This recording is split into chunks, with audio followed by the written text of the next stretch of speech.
Waktunya sudah habis. Waktunya sudah habis ini deh.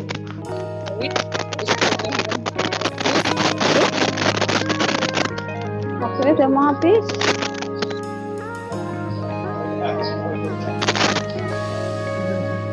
Bapak Ibu, hari ini kita bertemu dalam pembelajaran online kali ini untuk menyamakan persepsi ya, berdiskusi tentang materi yang ada di modul. Diskusi kita yang pertama adalah tentang mengapa kita perlu mengetahui karakteristik profil dari peserta didik itu. Yang kedua adalah bagaimana cara kita untuk mengetahui profil peserta didik kita. Mungkin kita mulai dari yang pertama ya. Bapak Ibu mohon maaf, suara saya terdengar nggak? Ya, terdengar Bu. Terdengar. Terdengar jelas. Terdengar jelas. Masing-masing untuk menyampaikan pendapatnya, maka silakan diaktifkan mikrofon. Nanti kalau sudah teman yang lain. Mungkin itu saja. Jadi yang pertama mungkin kita profil dari peserta didik kita. Nah, mungkin saya mulai dari pendapat saya sendiri dulu nih, yang sederhana dulu dari yang saya pernah alami di sekolah. Yang pertama adalah karena peserta didik itu karakteristiknya beda-beda, masing-masing punya keunikan. Anak yang kembar saja tuh pasti punya beda, dari karakteristiknya sudah berbeda. Bahkan kalau mau diteliti sampai susunan DNA-nya pun itu berbeda sekalipun dia kembar. Jadi kita mengetahui karakter masing-masing dari peserta didik. Mungkin itu saja yang pertama dari saya. Mungkin yang lain bisa menyampaikan pendapatnya. Silakan Bapak Ibu. Saya ya Bu. Ya, silakan Bu Vela. Kita perlu menangkap peserta didik dalam menerapkan pendidikan yang merdekakan, karena tiap peserta didik itu mempunyai gaya belajar yang berbeda-beda. Dari visual, auditori, maupun kinestetik. Nah, untuk gaya belajar yang visual, peserta didik tersebut akan lebih mudah paham atau mengerti jika melihat atau membaca. Jadi jadi lebih nyaman belajar dengan penggunaan yang seperti kayak warna-warninya, terus garisnya ataupun bentuk main warna lah kayak gitu. Nah, untuk yang kedua yaitu gaya belajarnya yang auditori. Jadi peserta didik seperti ini benar-benar menempatkan pendengarannya itu sebagai alat utama untuk menyerap informasi atau pengetahuannya. Jadi dia biasanya tuh paling peka atau hafal setiap ucapan yang pernah dia dengar. Assalamualaikum. Yang terakhir tuh gaya belajarnya yang belajar yang melihat. Biasanya orang yang tipe ini tuh merasa lebih mudah mempelajari sesuatu cuma sekedar baca buku, tapi juga harus dipraktekin. Nah, dengan melakukan atau mengikuti objek yang dipelajari, dia akan memberikan pengalaman yang lebih. Ya Allah. Nanti pas kena saya mati. Jadi kalau yang cara-caranya ya nanti mungkin bisa ditambahkan oleh Bapak Ibu yang lainnya. Terima kasih Bundang. Ya. Dari saya Bundang. Terima kasih Bu Vela ya. Berarti menurut Bu Vela gaya belajarnya yang berbeda nih ya, setiap anak ya, setiap peserta didik berbeda. Jadi intinya di gaya belajar itu. Mungkin Bapak Ibu yang lain ada yang mau urun pendapat? Saya Bundang. Baik, silakan Pak Imam. Kalau kita lihat Bundang itu dari latar belakang siswa itu sendiri. Karena kalau di Kalimantan Utara khususnya di Tarakan itu latar belakangnya berbeda-beda. Dari berbagai suku Bu, dari Jawa, dari Sulawesi, dari Banjar, dan dari pribumi itu sendiri. Selain itu latar belakang juga dipengaruhi oleh keluarganya. Kalau kita lihat keluarganya itu berbeda-beda. Kita temukan di sini untuk di Kalimantan itu masalah keluarga. Keluarga di sini ada yang maaf untuk bapak ibunya lagi cerai, akhirnya anak yang bersiswa yang bersangkutan itu ikut ibunya, atau kadangkala anak yang bersangkutan itu ikut neneknya. Jadi latar belakang itu sangat mempengaruhi untuk perkembangan siswa itu sendiri. Saya kira itu Bu Endang pendapat dari saya. Iya, baik, kompleks sekali ya Pak Imam ya, di ini ya permasalahan latar belakang siswa itu kompleks memang ya. Saya rasa itu juga ada pernah terjadi di lingkungan sekolah Bapak dan Ibu semua gitu. Jadi Pak Imam di sini menekankan pada latar belakang peserta didiknya yang berbeda-beda pula. Selanjutnya yang ingin menyampaikan pendapatnya lagi? Saya Bu. Yang lain mungkin sudah mengenai semuanya. Ya. Mungkin kalau saya Bu Feni menyimpulkan atau dari ya semua yang ada tadi penjelasan dari Bu Endang, Bu Vela, Pak Imam ya mengenai karakteristik yang berbeda-beda, latar belakang yang berbeda-beda, minat dan gaya belajar siswa ya, gaya belajar yang berbeda-beda seperti itu ya. Maka ini sebagai gambaran gitu ya, menentukan metode pembelajaran. Jadi kita bisa membuat model pembelajaran dari kita mempelajari karakteristik latar belakang yang tadi ya, kondisi siswa, seperti itu, gaya belajar itu.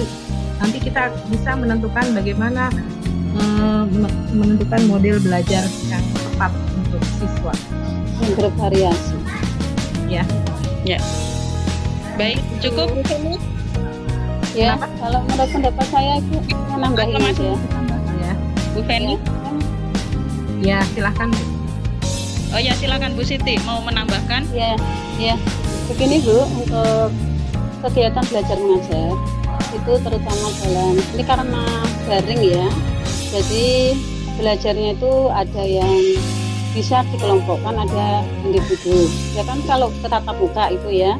Jadi kita menggunakan model pembelajaran supaya anak itu bagaimana minat belajarnya, pemahamannya dalam KBM itu kita harus punya istilahnya punya model belajarnya siswa karena berbeda-beda memahami tentang apa yang kita jelaskan. Mungkin ada yang langsung bisa paham, ada juga yang belum, ada juga yang bisa belajar sendiri, ada juga kelompok. Kalau saya menurut pengalaman saya seperti itu, setiap siswa dalam satu kelas itu tidak sama. Jadi ada yang tidak bisa, saya sarankan boleh kalian kelompok. Yang penting kalian bisa mengerjakan tugas dengan baik. Itu Pak, menurut ini tambahan menurut saya, pengalaman saya itu waktu tatap muka, waktu corona ini saya sarankan kalau kalian tidak bisa belajar sendiri, kita kasih model YouTube apa gitu loh Bu, silahkan belajar sama teman boleh, atau enggak belajar sendiri juga boleh. Yang penting kalian biarpun belajar di rumah kerjakan tugas yang baik. Itu Bu, menurut saya itu tambahan ya Ibu ya, Bapak Ibu ya. Baik. Cukup itu ya. Baik, terima kasih Bu Siti. Jadi ya, sama-sama harus menyesuaikan siswa, iya kondisi siswa. Iya, kalau sama iya. Banyak sekali yang bisa kita lakukan di kelas, begitu kita harus maka metodenya pun harus menyesuaikan. Jangan sampai kita tahu enggak harus kita monoton ini terus harus kamu begini enggak. Kalian harus begini enggak, kita beri kesempatan mereka, silahkan apa yang kasih itu mengeksplor. Potensi eksplor itu apa? Nanti di situ. Jadi kita diberi kebebasan tapi terarah gitu loh maksudnya. Jadi anak nanti jadi artinya paham dia, ngerti oh ini loh. Jadi saya enggak harus begini gitu loh, enggak diharuskan gitu loh Bu, tapi kita harus sesuai dengan aturan dan panduan gitu loh. Itu aja kita arahnya karena kebebasan untuk sendiri-sendiri gitu loh istilahnya. Kan mereka punya berpikir masing-masing, kalau sudah dikasih tugas mereka sudah langsung sendiri-sendiri dikasih tugas kerjakan gitu loh. Itu menurut pengalaman saya ya yang sudah saya jalankan selama 2013 ini Bu, 8 tahun. Iya. Itu kan waktu corona kan enggak tatap muka gitu loh. Waktu enggak corona mungkin KBM gitu loh Bu, itu. Ya Bu, silakan Bu. Bapak Ibu. Ya. Baik, terima kasih Bu Siti ya, bahannya Iya. cukup Iya. menambah pengetahuan kita, dan Iya. Bu Siti ini pengetahuan banyak ya Ibu ya dibandingkan kita nih. Iya, di Kalimantan Timur itu juga faktor keluarga juga ada Bu, banyak. Harus kita bagaimana menyikapi siswa yang bermacam-macam orang tua, ada yang mau dukung, ada yang cuek, ada yang itu kan harus kita dekati Bu. Apa masalahnya siswa? Kita datangi ke rumahnya, kita kunjungi ke rumahnya, gitu Bu. Ya betul.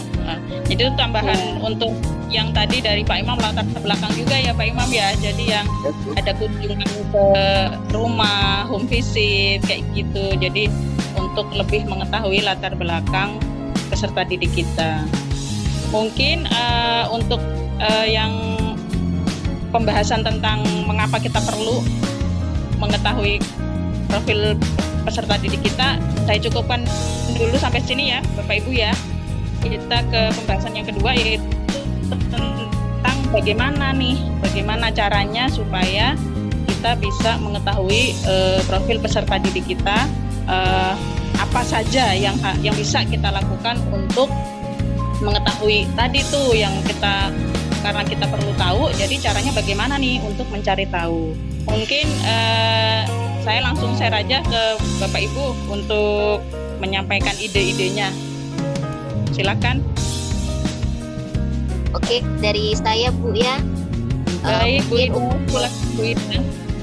Oke, untuk mengetahui profil peserta didik mungkin yang awal kita lakukan adalah observasi. Ya, observasi itu pengamatan yang dilakukan langsung. Misalnya sebelum masa pandemi ataupun masa pandemi, misalkan anak itu bermasalah, kita langsung observasi atau kita langsung ke rumahnya, home visit, seperti itu kali Bu. Home visit, kita tanyakan bagaimana caranya, mungkin langsung menuju ke rumahnya, jadi kita mengetahui latar belakang siswa itu. Nanti setelah itu mungkin melakukan, setelah home visit nanti mungkin ada wawancara. Mungkin dari saya itu saja Bu, mungkin ada tambahan mungkin dari teman-teman atau bagaimana? Ya, baik, terima kasih Bu. Ya baik Pak Imam, silakan. Tadi saya garis bawahi poinnya dari Bu Ida itu observasi ya, pengamatan ya. Iya Bu, ya observasi pengamatan yang dilakukan langsung dari Baik. guru ke siswa home visit. Iya, terima kasih Bu Ida. Selanjutnya dari Pak Imam, silakan Pak Imam. Terima kasih Bu. Apa yang disampaikan oleh Bu Ida itu betul. Itu caranya adalah dengan cara observasi. Selama masa pandemi ini kita lakukan, biasanya observasi itu dilakukan oleh wali kelas yang didampingi oleh guru BK. Di dalam observasi itu kita adakan wawancara Bu dengan siswa yang bersangkutan atau kepada orang tuanya. Masalah-masalah yang ditemukan di sini itu untuk observasi di sini, wawancara yang kami lakukan adalah kenapa beberapa siswa itu tidak bisa mengikuti pembelajaran secara online. Salah satunya adalah terkendala dengan paket data. Itu pertama. Kemudian yang kedua, ada juga permasalahan yang dihadapi oleh siswa itu, ada juga beberapa siswa yang tidak memiliki HP, Bu. Khusus untuk siswa yang tidak memiliki HP, itu biasanya di sekolah kami sarankan difasilitasi untuk belajar ke sekolahan. Jadi beberapa siswa yang tidak memiliki HP atau terkendala dengan datanya, itu sekolah memfasilitasi untuk bisa belajar di sekolahan. Di sini di sekolahan menyiapkan beberapa komputer disediakan untuk siswa yang tidak memiliki HP atau tidak memiliki paket data. Di situ Bu, untuk yang meningkatkan supaya siswa yang bersangkutan itu bisa belajar seperti teman yang lainnya. Dan untuk masalah tugas, itu biasanya tugas-tugasnya itu kita tanyakan kenapa juga kok tidak ada mengumpulkan tugas yang dikumpulkan di Google Form. Alasannya seperti tadi Bu. Dan kami guru-guru juga menyarankan kalau misalnya siswa yang bersangkutan tidak bisa mengirimkan tugasnya melalui Google Form, biasanya siswa diberi kesempatan untuk mengumpulkan di sekolahan Bu. Nah, jadi ditulis di buku, kemudian dikumpulkan di sekolahan. Itu adalah beberapa alternatif supaya siswa yang bersangkutan tetap bisa belajar seperti teman yang lain. Nah, jadi intinya selain observasi kita perlu adanya wawancara. Terima kasih Bu Indah, itu aja pendapat saya. Baik, terima kasih Pak Imam. Jadi intinya kita mewawancarai siswa peserta didik supaya kita tahu permasalahannya apa, kendala dia apa, kemudian kita bisa mencari solusinya seperti apa gitu ya Pak Imam ya. Itu betul. Ya. Baik, terima kasih. Kita sudah menemukan 2 poin nih, 1 observasi, 2 wawancara. Mungkin ada lagi yang mau menambahkan, Ibu? Ada lagi?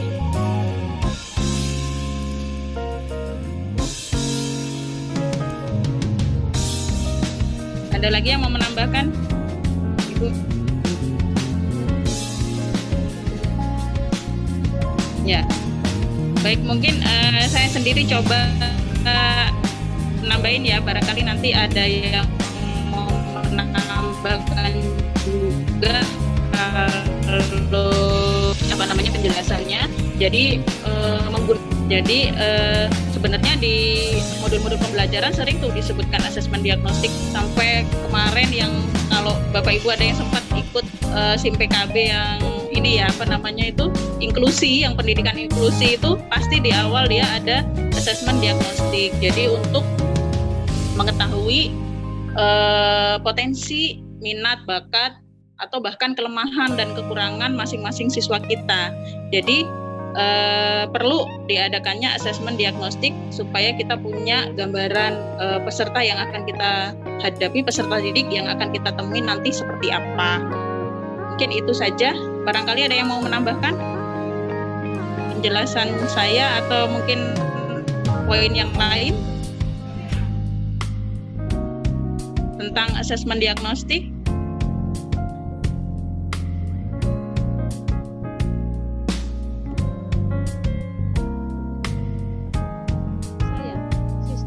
Ya, Bu Siti mau menambahkan, boleh? Yang di sistem diagnostik yang bakat minat itu Ya, ya? yang asesmen diagnostik mau menambahkan penjelasannya, boleh Ibu? Oh boleh, ya kita menambahkan. Untuk di dalam Iya. yang sudah saya alami dalam pembelajaran kerja, itu anak-anak punya minat dan bakat masing-masing. Ada yang sudah punya seni, ada yang jurnalistik, ada yang ilmu teknik, budaya masing-masing. Jadi mereka sudah punya potensi